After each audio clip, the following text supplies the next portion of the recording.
This lesson is on the different forms of energy. The standards being addressed: science, practice, and ways of thinking. The students will use the scientific method to design and execute their own experiments. The physical science standards: students are going to understand the transfer and conservation of energy, know that there are many forms of energy, and when it is transformed, some is converted to heat. They know that kinetic energy is the measure of energy of an object in motion, and that potential energy is the measure of the object's position. Start the assignment on the left side page of your notebook with this quick write. List all of the forms of energy that are involved in throwing a bouncy ball straight up. Pause the video to make your list of the different forms of energy in this process.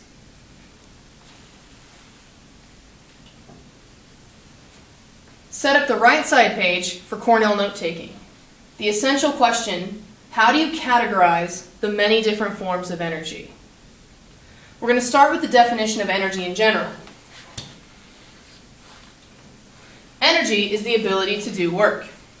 Remember, work is done when a force causes an object to move in the direction of the force. Kinetic energy. Kinetic energy is the energy an object has because of its motion. So as I toss this bouncy ball, it has kinetic energy while it's in motion. Potential energy. Potential energy is the energy an object has because of its position. If we look at this starting point for the bouncy ball, it has potential energy based on its position from the ground. As I toss the bouncy ball up, when it reaches its peak, it has more potential energy as it is further from the ground. Be sure to look for the kinetic energy and potential energy video after this video. Mechanical energy. Mechanical energy is the total energy of motion and position of an object. So we can say that mechanical energy equals the kinetic plus the potential energy of a system. So this bouncy ball, as I toss it up, it has both kinetic and potential at the top, and then as it falls, it has both kinetic and potential again. So at any given point, I can add the kinetic energy plus the potential energy to find the total mechanical energy of the system. Continue to add these other forms of energy to your notes. Another form of energy is heat energy. Heat energy is all of the kinetic energy due to random motion of the particles in an object. An example, very familiar example, we have the ice cube to liquid water to steam. If we start with the ice cube and we add heat energy, that heat energy makes the molecules move faster and faster and further apart, melting it into a liquid. If we continue to add heat energy, the molecules move faster and faster and further apart and evaporate into steam. So here is an example of the application of heat energy. Another form of energy, chemical potential energy. Chemical potential energy is the energy depending upon the position of the atoms in chemical bonds. Here in a chemical bond, this is the energy that we're talking about. Very important to us, when we eat our food and we digest it, we're breaking these chemical bonds and using this energy to power our bodies. Another form of energy is nuclear energy. Nuclear energy is the energy that is stored in the nucleus of an atom. For example, if we take a look at this uranium atom, as it is radioactively decaying into two smaller substances, you can see the release of particles, but also the release of a lot of energy.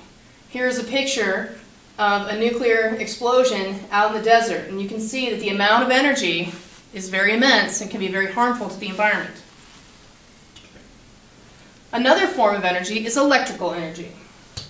Electrical energy is the energy of moving electrons, particularly through a wire, for electrical current.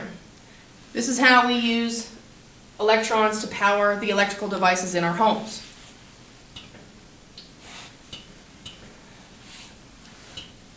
Another type of energy is sound energy. Sound energy is caused by an object's vibrations. So if we follow the sound leaving the speaker, the sound compresses the air molecules, and those waves travel through a medium to our ear. This is how we can hear sounds, the vibrations of molecules. Another type of energy is light energy. Light energy is produced by the vibrations of electrically charged particles. For example, on the electromagnetic spectrum, we have longer waves with less energy to shorter and shorter and shorter waves with much more energy. These particles do not need a medium to travel through. Okay, that sums up the list of the different forms of energy that we're learning about. The next assignment is to create a tree map on the left side of your notebook for mechanical energy. Remember, mechanical energy is the total kinetic and potential energy in a system. So we can put all of these different types of energies into one of two categories. We have the energy of motion and the energy of position. So complete this tree map on the left side of your notebook page. And when you've finished it, make sure to answer this frame of reference question. What is the relationship between kinetic and potential energy? Finally, to finish the set of notes, you need 2 Level 2 Cornell questions and a summary.